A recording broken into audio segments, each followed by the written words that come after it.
Your mind says you're fine. Your body hasn't got the memo. You come back from the weekend more tired than when it started. You lie awake at night with nothing specific to worry about. You hold it together perfectly on the outside and run on something close to empty on the inside. You've tried the holiday, you came back the same. You've tried the routine and it helped for a bit and then didn't. And you can't fully explain why nothing is shifting, because from the outside, there's nothing obviously wrong. This video is about what's actually going on. I'm Sokuntha. I spent over 20 years in corporate leadership, reached director level, built a career I was proud of, and then, quietly, gradually burnt out. And one of the things that I had to understand the hard way is that my mind had found very convincing ways to stay in situations that my body already knew were wrong. At the end of this video, you'll understand why you can't think your way out of this, what your body has actually been trying to tell you, and what working at the right level looks like. I want to tell you a story. A few years into my time at Artisan Co, everything changed. A narcissistic CEO came in.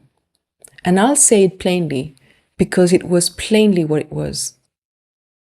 The environment became, over time, a daily battle for my sense of worth.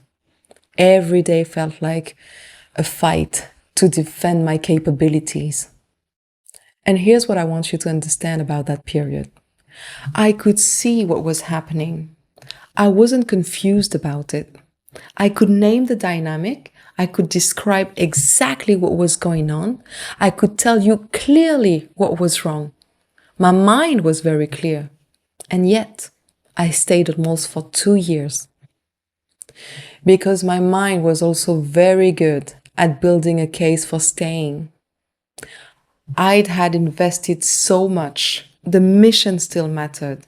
Things might improve. I told myself every version of that story.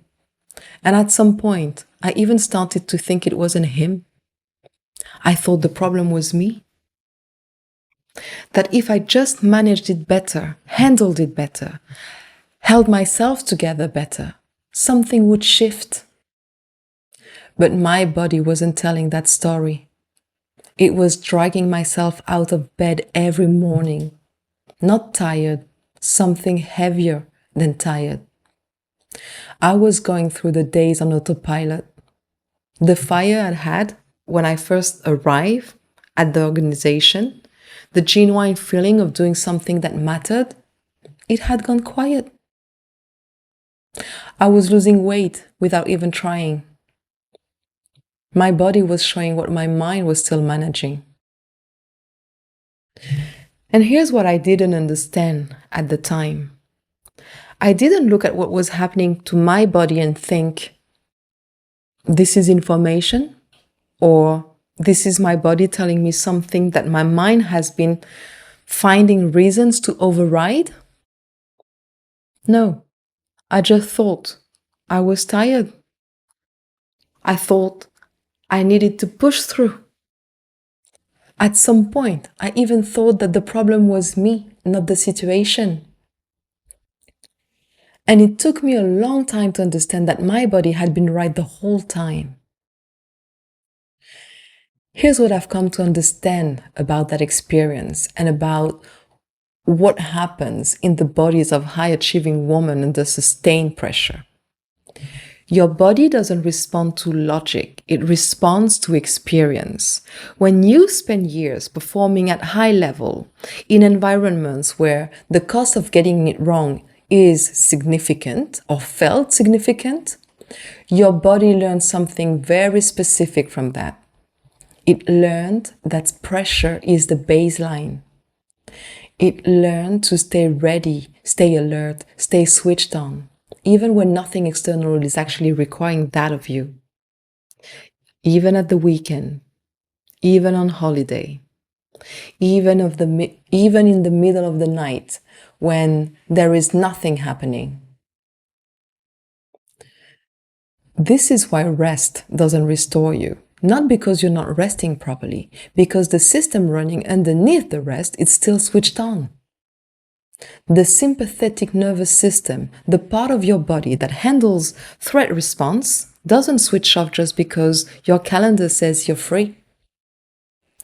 It switches off when it has learned through repeated experience that safety is actually available, that stillness is not a gap between problems, that you don't need to perform your way to being okay, and that learning doesn't happen in the mind.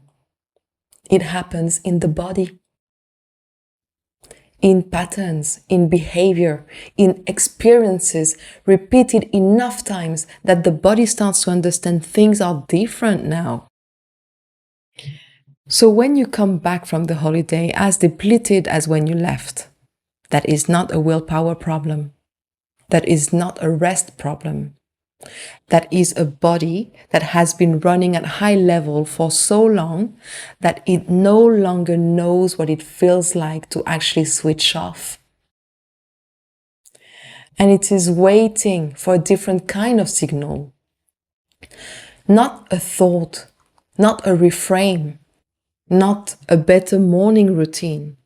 A different experience repeated enough times that your body starts to learn something new about what safe feels like. This is why you can't think your way out of burnout. Not because thinking is not useful, but because the pattern doesn't live at the level of thoughts. It lives below it, in the body, in the automatic responses that run before you've consciously decided how to feel. No reframe, no matter how accurate, reaches that level. And the woman who keeps trying to solve this with the mind are not failing because they're not smart or not disciplined enough. They're working at the wrong level. Your body has been keeping track of everything your mind learned to push through. Every situation you stayed in too long. Every time you override what you were feeling because you had things to get done. Your body kept the score. And it will keep presenting that bill until the work happens at the level where the pattern actually lives. So what does working at the right level actually looks like? It's not dramatic. It's not a retreat or a sabbatical or a dismantling of everything you've built. The women who move through this don't achieve less. What changes is the internal condition they're operating from. They start teaching the body through repeated experience that it doesn't need to run at full alert to do good work. That holding a standard doesn't have to feel like an alarm going off inside. That stillness is not a warning sign. That they are safe in their own skin. Not because the situation around them is perfect, but because something internal has been built that pressure can no longer take apart. That is the work beneath the work. And in my experience, it is the piece that changes everything. This is exactly the work that we do together in the Stable Under Pressure Challenge. 5 days, live with me, 1 hour a day. Not theory, not motivation.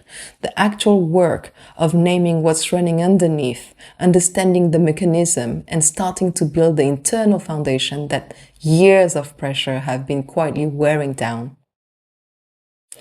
Every month, I run a new round. The link to join the next one is in the description below.